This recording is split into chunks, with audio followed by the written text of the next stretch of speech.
ঘর নেই, ফুটপাতে পেতেছেন বিছানা। ভাসমান এই মানুষের কাছে নির্মম এক সত্য, শীতের কষ্ট। তাদের দুর্ভোগের খবর রাখে না কেউ। তোকে পাই না কিছু, মনে করো 50-60 টাকা পাই কিছু। আমার মা ছিল, বাবা মারা গেছে, বোন আছে, বিয়ে দিয়ে দিছে, আমি আছি। কষ্ট হইলে তো কিছু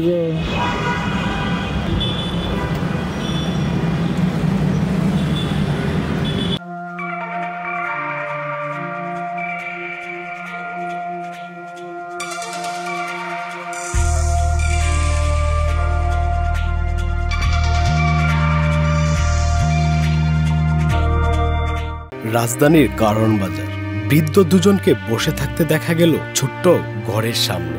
একটা ছাউনি ছাড়া তেমন কিছু নেই ঘরে, আছে শুধু গায়ে দেওয়ার মতন কাপড় আর কনকনে শীত থেকে বাঁচতে পাতলা চাদর। কিছুই নাই আমাদের পরনের এই কাপড়, এই কষ্ট করে কিনে নিই, আমাকে কেউ দেয়ও না, আর আমরা পাবো কই? আমরা কার কাছে মুখ ফুটে চাবো? রাস্তার পাশে কিংবা খোলা একটু জায়গা, যেখানে সুযোগ মেলে সেখানে গায়ে চাদর পেঁচিয়ে শীতের কষ্ট থেকে বাঁচার চেষ্টা করেন অসহায় মানুষেরা। আমার কিছুই নাই, গায়ের যে পোশাক না, এই পোশাকটাই আমার। ধরুন আসা যাওয়া করি, যাই কম যাই করি, এটার পর দেই।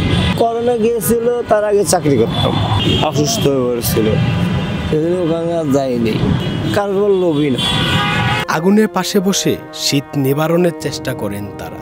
দর্শক, বলছিলাম যে এই কারণ বাজার মোড়ে শীতের মধ্যে কষ্টে তাদের জীবন পার করছে। আমরা মধ্যবিত্ত কিংবা সমাজের উচ্চ মধ্যবিত্ত মানুষ যদি তাদের পাশে দাঁড়াই, হয়তোবা তাদের কষ্টটা কিছুটা লাঘব হবে, এমনটাই প্রত্যাশা তাদের। জাকির আহমেদ, দেশ রূপান্তর, ঢাকা।